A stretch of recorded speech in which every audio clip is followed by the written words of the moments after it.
गरीबी से झेला है, वो चाहता है कि मुझे कैसे भी कोई रोजगार मिल जाए, लेकिन रोजगार पाने के बाद वो जरूर कुछ ऐसा सपना देखना चाहता है कि क्या मैं भी कभी यहां पहुंच सकता हूं। शायद उसी लिए हमने इस चीज को सोचा है। बहुत सारे बच्चों ने ये प्रेशर भी हम पे क्रिएट किया है कि आप शुरू क्यों नहीं करते। मैंने बोला बहुत अच्छे अच्छे प्लेटफॉर्म चल तो रहे हैं। उन्होंने बोला कि यहाँ का भरोसा अलग है, यहाँ आप जो करेंगे वो मन से करेंगे और जो करते हैं वो मन से करते हैं, और हर गरीब बच्चे को ध्यान में रख के करते हैं, हर जरूरतमंद बच्चे को ध्यान में रख के किया जाता है। मध्यम वर्गीय परिवार इस चैनल से बहुत भारी संख्या में जुड़ा हुआ है, तो उनका आपको ध्यान रखना पड़ेगा। तो बच्चों, RWA IAS आज 6 सालों बाद मैं आपके सामने लॉन्च कर रहा हूं। बहुत सारे साथी ये भी कहेंगे कि सर ये तो ठीक है कि आप RWA IAS लेकर के आ रहे हो, लेकिन क्या इस बात में कोई गारंटी हो सकती है कि आप तैयारी कराओगे और हमारा एग्जाम निकल जाएगा? नहीं, गारंटी कांस्टेबल की भी नहीं होती। ये आपका डेडिकेशन ही आपको यहां तक पहुंचाता है। अगर आपने IAS सोचा भी है तो फिर आपको बहुत हिम्मत करनी पड़ेगी। ऐसा नहीं हो सकता कि केवल एक साल में सिलेक्शंस होते हैं, पर वो एक्स्ट्रा टैलेंटेड बच्चे होते हैं, वो टॉपर्स रहे हुए होते हैं। आप उस हिस्ट्री को नहीं जानते, लेकिन आप देखते हो एक बार में भी तो निकालते हैं लोग। लेकिन मैं फिर बोल रहा हूं कि अगर आप एवरेज स्टूडेंट से आप कर सकते हो, लेकिन समय देना पड़ता है। एक साल में इसकी तैयारी कंप्लीट तो हो सकती है, लेकिन क्या वो कंप्लीट करने से सिलेक्शन हो सकता है? नहीं हो सकता। बहुत कुछ रिवीजन भी करना पड़ता है। तो हम एक जो पूरा प्लान इस पे तैयार किया है वो भी मैं आपके सामने डिस्कस करूंगा, फैकल्टी भी आपको दिखाऊंगा। तो आज और क्या क्या हम आपको देने वाले हैं। अगर ये इवेंट इतना बड़ा रखा है तो कुछ ना कुछ खास होगा। हमने इसका नाम दिया है परिवर्तन। ये जो परिवर्तन है बच्चों, ये परिवर्तन हम चाहते हैं ऐसा, क्योंकि जब आप यूपीएससी के एग्जाम्स की बात करते हैं तो वहां एक चीज पाते हैं कि यूपीएससी तो अब इंग्लिश वालों का हो गया है। यूपीएससी वाले हिंदी वाला तो रहे ही नहीं। उसका कारण भी है कि अगर 1000 वैकेंसीज आती हैं तो मात्र 40-45 बच्चों का ही फाइनल सिलेक्शन हो पाता है 1000 में से, हिंदी वालों का, जो हिंदी में अपने आंसर से लिखते हैं, और इंग्लिश वालों का बाकी सब इंग्लिश वाले होते हैं। तो आप सोचिए कि रेशो कितना कम हो गया है। तो बच्चे ये सोचने लगे हैं कि सर क्या हिंदी से हम कभी लग भी पाएंगे? जो हिंदी में बहुत अच्छा भी लिखते हैं उनके अंदर कॉन्फिडेंस नहीं आ पा रहा है। तो फिर ये क्या किया जाए? तो हमने वो काम किया, शायद कोई भी इस पे काम नहीं कर रहा। हमने शुरुआत ही वहां से की। शायद इसीलिए RWA पर भरोसा भी है कि भाई बच्चों का पेन पॉइंट क्या है, बच्चे कहां परेशान है, कहां फंसे हुए हैं। तो वो इस बात में भी फंसते हैं कि सर अगर मैं हिंदी का हूं तो मैं कभी इंग्लिश में कन्वर्ट हो भी पाऊंगा क्या? तो इसका जवाब खुद से बच्चा जब पूछता है, वो ट्राई करता है, 1-2 महीने कोशिश भी करता है, तो वो अपने आप को हताश पाता है। क्योंकि जो इंग्लिश में पढ़ा रहे होते हैं वो इतना इंग्लिश में होते हैं कि हिंदी वालों का इतना सा भी ध्यान नहीं है। लेकिन हम चाहते हैं कि हिंदी वाले अगर बच्चे कुछ, क्योंकि बहुत सारे बच्चे खुद से तैयारी कर रहे हैं कि मैं हिंदी से इंग्लिश में कैसे कन्वर्ट हूं, तो हम इसमें मदद करेंगे आपकी। इसीलिए इसका नाम परिवर्तन रखा है कि आपका हिंदी से हम इंग्लिश में परिवर्तन करेंगे। हम बाइलिंगुअल पढ़ाएंगे, लेकिन ऐसे बहुत सारे टीचर्स को मैंने छांटा है जगह जगह से। ये मेहनत पिछले 8 महीने से चल रही थी कि मैं टीचर्स को जगह जगह से लेकर के आऊं, लेकिन ऐसे टीचर्स मिलना जो खुद पहले हिंदी रहे और फिर वो इंग्लिश में आए, ऐसे टीचर्स भी तो चाहिए। तभी तो उस बच्चे को कन्वर्ट कर पाएंगे शायद, कि हिंदी वालों का क्या दर्द होता है जो इंग्लिश में नहीं लिख पाते।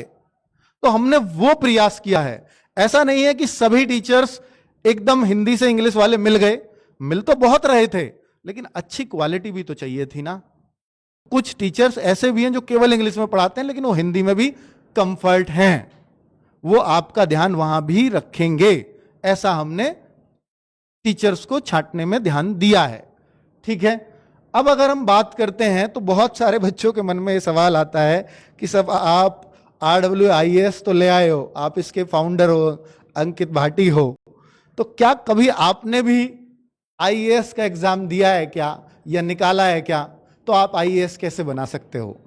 ये भी एक सवाल होता है। मैं जरूरी सी बात है, इस पर जरूर चर्चा करूंगा।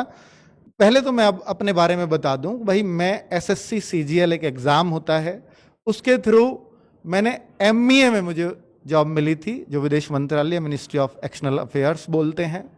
तो वो जॉब मैंने 9 साल 10 महीने की है, अर्थात लगभग 10 साल की है। 2014 में फरवरी में ज्वाइन किया और दिसंबर 2023 में मैंने वहां से, मतलब आप कह सकते हो कि रिजाइन दिया, क्योंकि चीजें जब इधर इतनी बड़ी हो गई तो फिर संभालने के लिए फिर मुझे आना ही, एक तरफ चुनना ही था, या तो ये या वो। तो मैंने इस तरफ को चुना। और अगर कहो कि सर क्या दिया है कभी एग्जाम, मैंने नहीं दिया। मैंने कभी आज तक मेरा कोई फॉर्म भी नहीं बता सकता कि मैंने यूपीएससी ट्राई भी किया हो। ट्राई तो दो, फॉर्म ही नहीं भरा। उसका कारण भी था कि मैं जब अपना ऑफिस ज्वाइन किया हुआ था, ये तो मैंने 2018 में मैंने खुद से पढ़ाना शुरू किया था। 20 में हम ऑफिशियली इसका मानते हैं कि स्थापना, लेकिन 18 से मैंने शुरू किया। तो इस दौरान मैंने अपनी लाइफ में इतना बिजी था कि मैं वहां जाता और घर पर ऑफलाइन भी पढ़ाता था। तो वो संभव ही नहीं था मेरे लिए सोच पाना भी कि, क्योंकि इसके लिए डेडिकेटेड तैयारी करनी पड़ती है। तो मैंने ये एग्जाम कभी नहीं दिया है। लेकिन अगर आप ये कहोगे कि अगर आपने नहीं दिया, आपको इसकी जानकारी नहीं है, तो क्या आपके थ्रू एग्जाम निकल भी सकता है? पहली बात तो भाई मैं नहीं पढ़ाऊंगा इस पर, ठीक है। दूसरी ये बात कि अगर आप ये सोचो कि अगर शायद चंद्रगुप्त भी ये क्वेश्चन चाणक्य से करता कि क्या कभी आप राजा रहे हो, तो शायद वो ऐसी ट्रेनिंग कभी उसको दे ही नहीं पाते। क्योंकि कितने भी शायद चंद्रगुप्त मिल जाएं तो एक चाणक्य तो नहीं बना सकते हो, लेकिन एक चाणक्य जरूर हजारों चंद्रगुप्त बना सकता है, इसमें तो कोई डाउट ही नहीं है। तो ये जरूर है कि हम आपको चंद्रगुप्त बनाने की तैयारी कर रहे हैं। निश्चित तौर पर आप वो एग्जाम निकालें जो शायद भारत का, या मैं कहूंगा विश्व के सबसे टफेस्ट एग्जाम्स में से एक है। ये भारत का ही नहीं, पूरे विश्व में इसकी गिनती होती है। और अब अगर हम बात करते हैं, तो मैंने तो अपना जवाब दे दिया, लेकिन अब आपके मन में सवाल आता है कि जो फैकल्टीज होती हैं, जो टीचर्स होते हैं, एजुकेटर्स होते हैं, ये मैं यहां के बारे में बात नहीं कर रहा हूं, मैं कहीं की भी बात कर रहा हूं, वो खुद तो आईएएस नहीं होते। कोई भी टीचर का आप नाम लीजिए, हाँ कुछ जरूर ऐसा कि आईएएस आईपीएस या आईआरएस कोई छोड़ के भी आया हो, वो पढ़ा रहा हो, वैसा भी हो सकता है। लेकिन जो बहुत फेमस टीचर हैं वो वही हुए जो कहीं भी कुछ नहीं थे। हाँ, मेंस इंटरव्यू उन सब ने दिए पर नहीं हो पाए सफल। तो आईएएस बनाने वाले खुद क्यों नहीं आईएएस बनते? अगर वो बन पाते तो शायद वो आईएएस की नौकरी कर रहे होते, वो पढ़ा नहीं रहे होते। ये पक्की बात है, यही सुनना आप चाहते हो, ये सच्चाई भी है। पर इसमें एक बात और है जो आपको जाननी चाहिए कि अगर किसी को आईएएस बनना है तो उसको अपने सारे सब्जेक्ट्स पर पकड़ मजबूत करनी होगी।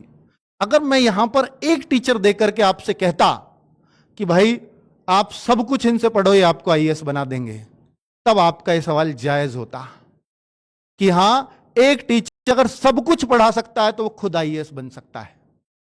पर टीचर की कुछ सब्जेक्ट्स बहुत स्ट्रांग होते हैं, कुछ के वो स्पेशलिस्ट होते हैं, कुछ उसके वीक रह जाते हैं, शायद वो इसलिए आईएएस नहीं बन पाते, है ना। ये इसका एक कॉमन जवाब है।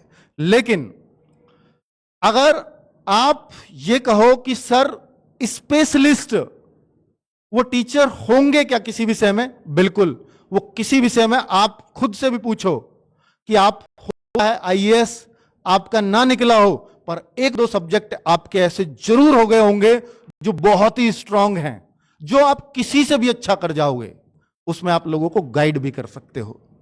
वही ये टीचर्स हैं कि जो सभी सब्जेक्ट में शायद अपने आप को निपुण नहीं बना पाए, तो कोई मेंस से रहा, कोई इंटरव्यू से रहा। कई टीचर्स 2-2, 3-3 बार, 4-4 बार इंटरव्यू रह करके फेल कर गए, तो शायद मेंस में भी मार्क्स कम रहे होंगे। तो मैं मानता हूं बिल्कुल कि तभी कोई फाइनल सेलेक्ट नहीं होता, कहीं मेंस में, कहीं इंटरव्यू में, कहीं ना कहीं तो गड़बड़ हुई है। तो हर चीज में वो परफेक्ट हो जरूरी नहीं है। तो हमारे टीचर्स उसी तरह के हैं, जिसमें वो परफेक्ट हैं वही आपको पढ़ा रहे हैं। और ये केवल हमारे टीचर्स नहीं, कहीं के भी टीचर्स ऐसे ही रहते होंगे।